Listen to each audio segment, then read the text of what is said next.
Ito yung ating panangalian ngayon. Yan siyang kakainin natin sa araw na ito. Panangalian guys.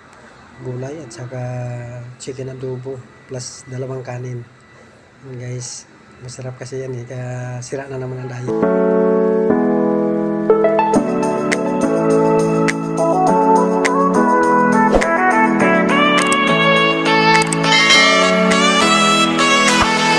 Ito siya, initin natin muna.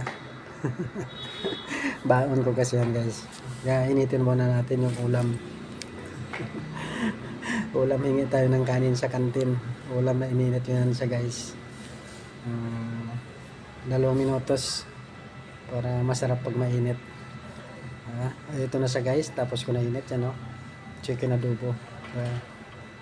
Saka gulay. Masarap yan. 2 kanin, yun, di ba? Oh. Yan siya guys. Oh, ito na siya guys. Umpisahan ko na. Umpisahan ko na papak, di ba? Atak na, atak. Kaya sira na naman ang diet. Parami na naman ang kain kasi masarap yung chicken adobo kasi medyo maalanghang ang panluto. Kaya kuwan talaga siya. Sulit yung lunch ko ngayon. At least ngayon na naman ako kumain eh. Yung tanghali lang naman kumakain ng rice. Mamayang gabi hindi na naman kakain ng rice eh. Mga gulay-gulay na lang. Yan yung kakainin mamaya. Diba? Oh, yun no. Chicken adobo. Sarap ng chicken adobo nun guys. Medyo manghang. Masarap pala ang chicken adobo. Pag nuluto siya, manghang. Tapos may bell pepper. Ang sarap siya. Tapos ano pa siya, may linagyan siya ng ng luya. Kaya yung lasa niya masarap. Masarap talaga. Maalanghang. Parang masarap yung niya, nanunuot yung lasa. Oh, yun no. Parang hindi parang hindi na matanggal sa bunganga eh. Kaya yung mga hindi pa napag-lunch yan, lunch na tayo. Kaya ito. Kaya yung kasi, yung food kasi hindi pa dumarating. Kaya ako nagutom na ako. Pero mayroon namang kanin nga naka-ready na rin. O, pag may bawon ka nga ulam, yun ang kanin na lang, di ba? Kanin na lang hingiin mo, di ba? Kasi libre naman yan. Libre naman sa lunch eh. Kaya nagbaon ako ng ulam, gulay. Sarap. Kaya solve na solve ako niyan, guys.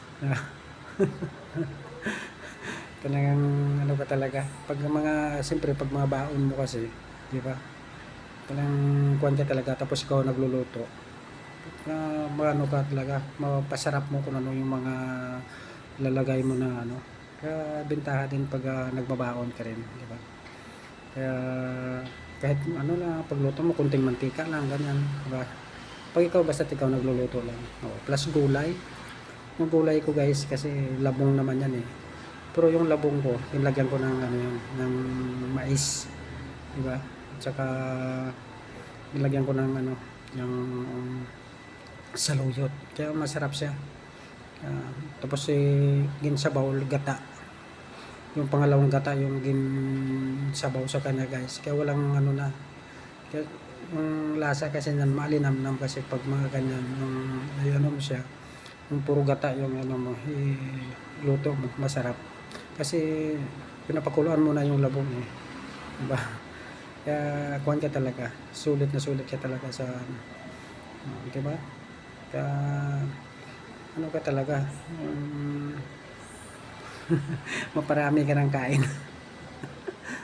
Diba? Kaya minsan nasisira diet ko eh. Kaya kung talaga. Tapos ilang pirasong hipon lang naman yung sahog doon sa gulay eh.